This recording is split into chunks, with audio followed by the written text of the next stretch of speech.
मेरे channel Indian code गुरु में आपका स्वागत है। यह वीडियो एक्सेल के डेटा वैलिडेशन ऑप्शन का दूसरा वीडियो है।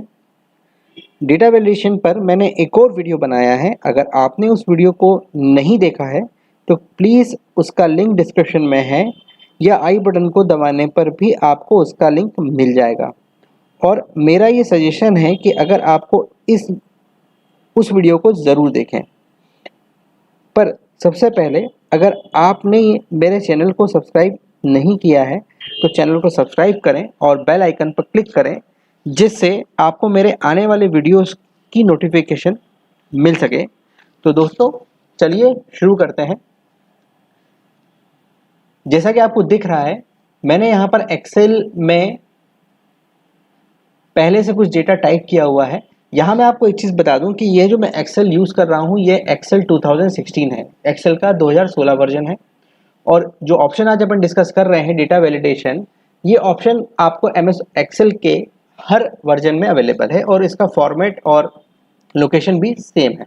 तो वर्जन से इसका कोई खास फर्क नहीं पड़ेगा। मतलब आप अगर इसको 2013 में यूज़ कर रहे हैं, आप इसको 2007 में यूज़ कर रहे हैं या ऑफिस 2010 में भी आप यूज़ कर सकते हैं। तो जैसा आपको दिख रहा है, मैंने यहाँ पर एक शीट बनाई है, ठीक है, जिसमें मैंने कुछ एम्प्लॉयज़ की डिटेल डाली है। जैसे एम्प्लॉय नेम, आईडी है, नेम है, उसका जेंडर है, डिपार्टमेंट है, डेट ऑफ बर्थ है और मोबाइल नंबर है। अब वैसे ये वीडियो मेरा डेटा वैलिडेशन पे दूसरा वीडियो है। डेटा वैलिडेशन क्या होता है ये मैं पहले वाले वीडियो में बता चुका हूँ, बट एक छोटा सा डिस्क्रिप्शन में आपको यहाँ दे देता हूँ, ब्रीफ कर देता हूँ कि डेटा वैलिडेशन क्या होता है। एक्चुअली आपकी सेल और या आपकी रेंज में शीट में हम गलत डेटा को टाइप होने से रोकना चाहते हैं, तो हमें डेटा वैलिडेशन ऑप्शन का यूज़ करना चाहिए, ठीक है। इसके एक ऑप्शन को मैं इससे पहले वाले वीडियो में बता चुका हूँ, ठीक है, जिसका लिंक आपको डिस्क्रिप्शन में मिल जाएगा। तो चलिए अगर हम देखें तो एक गलती जो हम लोग करेंगे वो क्या क्या गलतियां हो सकती हैं। जैसे मान लीजिए मोबाइल नंबर देख लेते हैं, छोटा सा एग्जांपल लेते हैं मोबाइल नंबर का। अब जैसा कि हमें जनरली पता है कि एक मोबाइल नंबर 10 डिजिट का होता है, ठीक है। तो मान लीजिए मैं किसी एम्प्लॉय का मोबाइल नंबर टाइप कर रहा हूँ, सपोज 98261234 अब गलती से मुझसे एक डिजिट ज़्यादा डल गई, ठीक है। दूसरी कंडीशन ये है, मान लीजिए मैं किसी नंबर डाल रहा हूँ 94258765। अब यहाँ ये हो रहा है दोनों ही केस में कि अगर मोबाइल नंबर 10 डिजिट का नहीं है या कम डल गया है या ज़्यादा डल गया है तो भी ये मुझे एरर नहीं दे रहा है, मतलब मोबाइल नंबर एक्सेप्ट कर रहा है। जबकि मैं चाहता हूं कि जो मोबाइल नंबर या कॉन्टैक्ट डिटेल में डाल रहा हूं ये सिर्फ 10 डिजिट की ही अवेलेबल हो और 10 डिजिट पे ही टाइप हो। अगर मैं इससे कम या ज़्यादा डालता हूं तो ये एरर दे दे। तो इस चीज़ को वैलिडेट करने के लिए मैंने क्या किया है, मैंने इस रेंज को सेलेक्ट कर लिया, मोबाइल वाले पूरे कॉलम को सेलेक्ट कर लिया जिसमें मुझे वो चीज़ चाहिए। अब मैं जाऊँगा डेटा ऑप्शन पर, जिससे मुझे डेटा रिबन खुल जाएगा। अब इस रिबन के जब आप राइट हैंड साइड पर आएंगे तो यहाँ पर डेटा वैलिडेशन ऑप्शन आपको मिलेगा, ये आपके सामने दिख रहा है, ठीक है। ये जो आइकन दिख रहा है डेटा वैलिडेशन का, ये आपके टैब के साइज और स्क्रीन के रिजोल्यूशन के कारण छोटा दिख रहा है। ये बड़ा भी हो सकता है, डिपेंड आपने स्क्रीन का रिजोल्यूशन क्या लिया हुआ है। चलिए तो मैं इस ऑप्शन पर क्लिक कर रहा हूँ, तो यहाँ पे फर्स्ट ऑप्शन आ रहा है डेटा वैलिडेशन। मैंने इस पर जाके क्लिक किया तो देखिए लास्ट वीडियो जो मैंने बनाया था उसमें मैंने इस होल नंबर को समझाया था, ठीक है। तो अब हम यहाँ पर क्या लेंगे, अब हम होल नंबर नहीं लेंगे, हम यहाँ पर लेंगे टेक्स्ट लेंथ, ठीक है। टेक्स्ट लेंथ हम लेंगे, मतलब जो सेल है उसमें कितनी लंबाई का डेटा या कितना बड़ा डेटा आप टाइप कर सकते हो या उसमें कितने नंबर ऑफ कैरेक्टर्स होंगे। तो देखिए मैंने यहाँ पर क्या ले लिया है, यहाँ पर आपके पास बहुत सारे ऑपरेटर्स हैं, बिटवीन है, लेस देन है, नॉट बिटवीन है, इस टाइप से, less than, greater than, equal to, less than, equal to. तो मैंने बिटवीन लिया है और बिटवीन में मिनिमम वैल्यू डाल दी है 10 और मैक्सिमम वैल्यू डाल दी है 10। मतलब मेरा जो मोबाइल नंबर है वो 10 नंबर से ना ही छोटा होना चाहिए और ना ही 10 नंबर से बड़ा होना चाहिए, ठीक है। मैंने यहाँ डाल दिया और जैसा कि पिछले वीडियो में आपको बताया था, आप चाहें तो एरर का मैसेज सेट कर सकते हैं। मैंने यहाँ पे जाके एरर का मैसेज सेट कर देता हूँ मैं कि एक्सेप्ट 10 डिजिट मोबाइल नंबर, ठीक है, ये मैंने एक मैसेज डाल दिया और ओके कर दिया। अब देखिए यहाँ क्या होगा कि जैसे अगर मैं कोई मोबाइल नंबर डालता हूँ 94256897 देखिए ये एरर दे रहा है, क्योंकि यहां जो मैंने नंबर डाला है 94256 वो 9 डिजिट का है, ठीक है ना, मतलब इसमें एक डिजिट कम है, 94256897 ठीक है ना। मतलब अगर मैं यहां पर 9 डिजिट का कोई नंबर डाल रहा हूं तो वो नंबर मुझे वो एक्सेप्ट करने नहीं दे रहा, मतलब इसका एक डिजिट मिस है। मान लीजिए मैं एक डिजिट डाल देता हूं, मैंने एक डिजिट डाला, अब देखिए वो एक्सेप्ट कर लिया। इसी तरह से मान लीजिए मैं कोई नंबर डाल रहा हूं 9831257485, देखिए ये 10 डिजिट का उसने एक्सेप्ट कर लिया। अब मैं ज़्यादा डालने की कोशिश करता हूँ, मान लीजिए एक नंबर है 8774561234 यहाँ पे उसने मुझे एक्सेप्ट नहीं करने दिया क्योंकि वो भी 10 की डिजिट से ज़्यादा जा रहा है। तो इससे हमें एक फ़ायदा ये हो रहा है कि अगर हम टाइप करते टाइम किसी मोबाइल नंबर की 10 डिजिट से ज़्यादा या 10 डिजिट से कम डालते हैं तो वो हमें उस डेटा को इनपुट होने नहीं देगा, जिससे हम सही डेटा ही एक्सेल की शीट में डाल पाएंगे। ठीक है, तो ये एक ऑप्शन हो गया मोबाइल नंबर को वैलिडेट करने का, या ऐसे इन्फॉर्मेशन जो आपको पता है कि नंबर ऑफ डिजिट फिक्स होती है, जैसे रोल नंबर हो गया, एम्प्लॉय आईडी हो गया, जैसे अकाउंट नंबर होता है, आधार नंबर होता है, इनकी फिक्स डिजिट्स होती हैं, ना ही उससे कम होंगी और ना ही उससे ज़्यादा होती, तो इस टाइप के वैलिडेशन आप उसमें लगा सकते हैं। चलिए अब एक बहुत इंपॉर्टेंट मैं आपको बताता हूँ, दूसरा वैलिडेशन लगा सकते हैं किसी की डेट पर, जैसे ये है डीओबी। मान लीजिए मैं चाहता हूं कि मेरे यहाँ पर जो भी एम्प्लॉय ज्वाइन करेगा वो सन 2000, मतलब अगर हम मान के चलें कि वो कम से कम मिनिमम 18 साल का होना चाहिए या 19 साल का होना चाहिए, तो हम ये चाहते हैं कि कोई भी बंदा जिसकी डेट ऑफ बर्थ 2000 सन 2000 के पहले की हो, सिर्फ वही एक्सेप्ट हो, बाकी एक्सेप्ट ना हो। मतलब अगर हम गलती से डेटा डाल रहे हैं और सब कोई ऐसा बंदा आ गया है या मान लीजिए टाइपिंग मिस्टेक हो गई है जिसमें सन आफ्टर 2000 वाले डल गए हैं, तो वो उसको एक्सेप्ट ना करे। ये चीज़ आपने और कहाँ देखी होगी, ये चीज़ आपने देखी है जब आप कोई कॉम्पिटिशन एग्जाम का फॉर्म भरते हैं तो उसमें जो एज क्राइटेरिया होता है, तो अपनी डेट ऑफ बर्थ जब आप डालते हैं तो वो अगर उस एज क्राइटेरिया को फुलफिल नहीं करता है तो वो एरर दे देता है। ऐसे कुछ मैं यहाँ कर रहा हूँ, तो मैंने क्या किया, मैंने यहाँ पे उस रेंज को सेलेक्ट कर लिया, सेल रेंज को जिसमें मुझे डेट ऑफ बर्थ डालनी थी। अब मैं गया वापस डेटा वैलिडेशन में, ठीक है, यहाँ से मैंने सेलेक्ट कर लिया है, सेटिंग्स में जाके यहाँ मैं सेलेक्ट कर लेता हूँ डेट ऑप्शन, ठीक है। अब यहाँ देखिए आपको क्या लेना है, बिटवीन है, लेस देन है, ग्रेटर देन, इक्वल टू, क्या लेना है, तो मैंने यहाँ पर ले लिया है लेस देन और इक्वल टू, ठीक है। लेस देन और इक्वल टू मतलब 31 दिसंबर 2000, 31 दिसंबर 2000 के पहले की डेट ही मुझे एक्सेप्ट करनी है, इसके बाद की डेट को एक्सेप्ट नहीं करना है।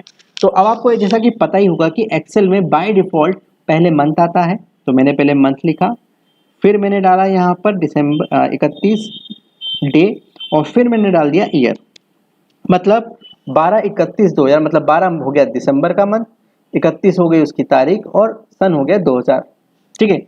इसको जाके जब अपन ओके करते हैं, ठीक है, अब देखिए मैं यहाँ कोशिश करता हूँ कुछ डालने की, तो जैसे एक बंदा जिसकी डेट ऑफ बर्थ है नवंबर, तो नवंबर का 11 डाल दिया, डेट मान लेते हैं 5 और 1985, देखिए उसने एक्सेप्ट कर लिया, ठीक है। इसी तरह से मैंने अब एक डेट डाल रहा हूँ, मान लीजिए कोई बंदा है जो अप्रैल का है, तो मैंने अप्रैल के लिए 4 डाला, मान लीजिए उसकी डे है 25, ठीक है, और ईयर जो है वो मैं जानबूझ के आगे का डाल रहा हूँ, मान लीजिए मैंने डाला 2002,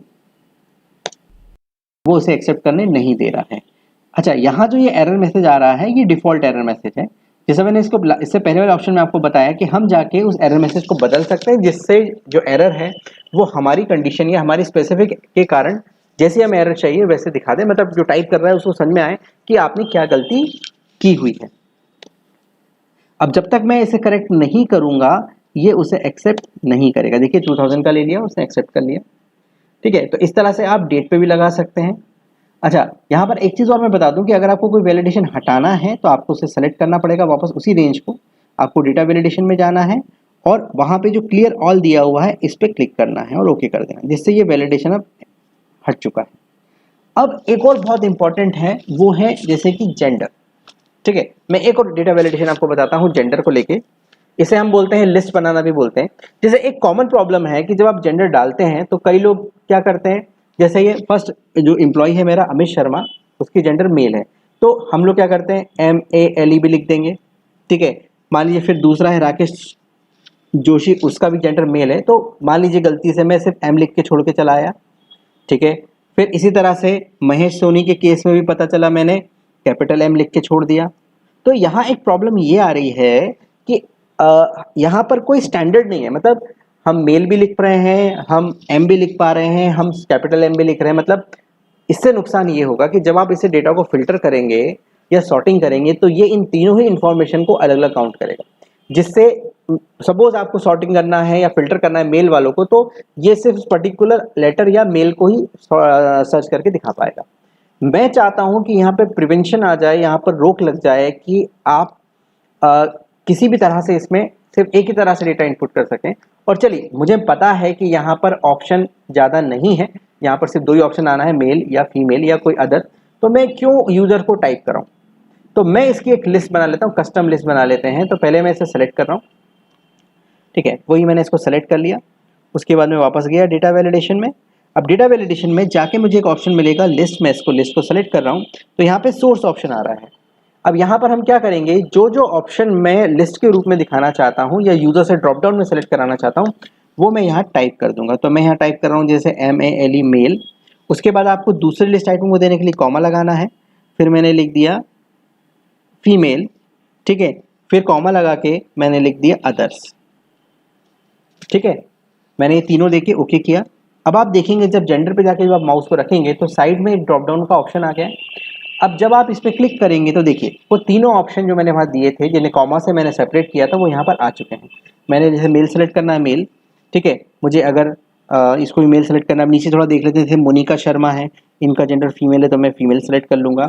अब इसका फ़ायदा क्या है, देखिए इसका फ़ायदा ये कि अगर मैं M दबाता हूँ, ठीक है ना, तो ऑटोमेटिकली मेल ले लेगा। बट अगर मैं M दबा के आगे का डेटा टाइप तो ये उसे एक्सेप्ट नहीं करेगा। मतलब इस लिस्ट के इन 3 नंबर लिस्ट के अलावा, इन लिस्ट अलावा मुझे वो अलाउ नहीं करेगा कि मैं कुछ और टाइप करूं।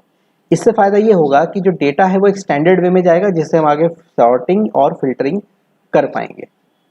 ठीक है, कुछ कुछ इसी तरह का एक एग्जांपल मैं आपको डिपार्टमेंट में दिखाता हूं। जैसे मान लीजिए मेरे ऑफिस में या मेरी कंपनी में 4 डिपार्टमेंट हैं या 2 डिपार्टमेंट है, एक अकाउंट सेक्शन है, एक अकाउंट डिपार्टमेंट है, एक सेल्स का है, एक परचेज का है, तो एक पैकेजिंग है। ठीक है ना, तो यहाँ पर मैं डिपार्टमेंट को भी क्यों मैं टाइप कर रहा हूँ कि ये बंदा सेल्स को रिलेट कर रहा है, कि ये बंदा मार्केटिंग में जाता है। ठीक है, इसका नुकसान फिर वही है कि अगर मैं स्पेलिंग मिस्टेक कर जाता हूँ, मान लीजिए मार्केटिंग की स्पेलिंग गलत हो जाती है या सेल्स की स्पेलिंग गलत हो जाती है, तो उस केस में डेटा अलग अलग हो जाएगा। तो इस चीज़ को रोकने के लिए, जब मुझे मालूम है कि यहाँ पर लिमिटेड ऑप्शन ही आएंगे, ज़्यादा ऑप्शन अवेलेबल नहीं है, तो मैंने यहाँ पे इसको सेलेक्ट कर लिया, डेटा वैलिडेशन में गया। ठीक है, यहाँ से फिर मैं लिस्ट में जा रहा हूँ और यहाँ पे सोर्स। अब सोर्स में जैसे मैंने आपको बताया था, यहाँ पर आप उस इंफॉर्मेशन को जो आपको पता है लिमिटेड है, उन्हें अपन यहाँ टाइप कर लेंगे विथ कॉमा सेपरेशन। कॉमा लगाया मार्केट या मार्केटिंग, पहले मैं इसको लिख देता हूँ जैसे sales comma marketing comma packaging accounts so on, ऐसे आप कॉमा लगा के दे सकते हैं। ओके किया मैंने। अब आप यहाँ देखिए डिपार्टमेंट में जब आप जाएंगे तो देखिए कोई बंदा ये सेल्स का है, ठीक है, सेल्स में ले लिया। अगर ये मार्केटिंग का है तो मार्केटिंग में ले लीजिए। अगर ये पैकेजिंग में है तो पैकेजिंग में है, मैन्युफैक्चरिंग में है या अकाउंट्स में है। तो इससे फ़ायदा ये हो रहा है कि आपका अब गलत डेटा टाइप नहीं होगा, क्योंकि आप जैसे अब एस भी लिखेंगे तो उसी लिस्ट में से ऑप्शन आएगा, और अगर आपने कुछ और टाइप करने की कोशिश की तो ये नहीं करेगा, क्योंकि आपने इसको वैलिडेट कर दिया है। ठीक है ना, तो इससे हमें एक फ़ायदा मिल रहा है कि हम एक ही तरह का डेटा इसमें डाल पा रहे हैं। ठीक है ना, इससे गलती होने के चांस कम हो जाएंगे, लगभग ना के बराबर होंगे। तो डेटा अब एक ही फॉर्मेशन में इनपुट हो पाएगा। इसी तरह से इसमें एक और ऑप्शन है, वो टाइम के लिए है। जैसे सपोज अगर आप कोई अटेंडेंस शीट बना रहे हैं तो टाइम को लेके होता है। जैसे आप चाहते हैं कि यहाँ पर जो टाइम एंट्री हो, ठीक है ना, एंट्री टाइम जो है इसका वो सपोज 10 बजे अगर कोई आता है तो 10 बजे से लेके 10:15 के बीच में ही टाइम एंटर हो, बाकी टाइम एंटर ना हो, तो वो भी उसके लिए भी हमें डेटा वैल्यूएशन में ऑप्शन मिला हुआ है विच इज़ कॉल्ड टाइम। तो यहाँ पर आज मैंने बिटवीन लगा दिया कि कौन सा टाइम वो एक्सेप्ट करेगा। तो यहाँ पर आपको ध्यान देना है कि जैसे मैंने यहाँ लिखा हुआ है 10:00 और दे दिया 10:15, मतलब मैं चाहता हूँ 10 बजे से 10:15 के बीच में ही आके कोई यहाँ पर टाइम डाल पाए या एक्सेप्ट हो, बाकी एक्सेप्ट ना हो। तो मैंने यहाँ पर ओके कर दिया। तो अब अगर मैं यहाँ पर आता है और मैं डालता हूँ, मैं आया हूँ मान लीजिए 10:05 पे, उसने एक्सेप्ट कर लिया। एक बंदा आया और उसने डाला 10:20, नहीं करेगा। यहाँ पे जो क्लॉक चल रही है वो आपको ध्यान रखना है, वो 24 आवर्स के हिसाब से चल रही है, ठीक है ना। तो देखिए यहाँ पर वो एक्सेप्ट नहीं करेगा क्योंकि वो उस रेंज से बाहर जा रहा है। ये देखिए 12 पे आया, उसने एक्सेप्ट कर लिया। तो ये मेरा एक छोटा सा डेमोस्ट्रेशन था डेटा वैलिडेशन को लेके। अगर आपको कुछ और चीज़ें पूछनी है तो आप कमेंट करिएगा, ठीक है। और अगर आपको वीडियो अच्छा लगा हो तो लाइक करिए, जिससे मुझे मोटिवेशन मिलती रहे और मैं और इस तरह से और वीडियोस बनाता रहूं। और सबसे मुख्य बात, अगर आपने मेरे चैनल को सब्सक्राइब नहीं किया है तो कृपया सब्सक्राइब करें, ठीक है ना। तो धन्यवाद, मिलता है अब अगले वीडियो में।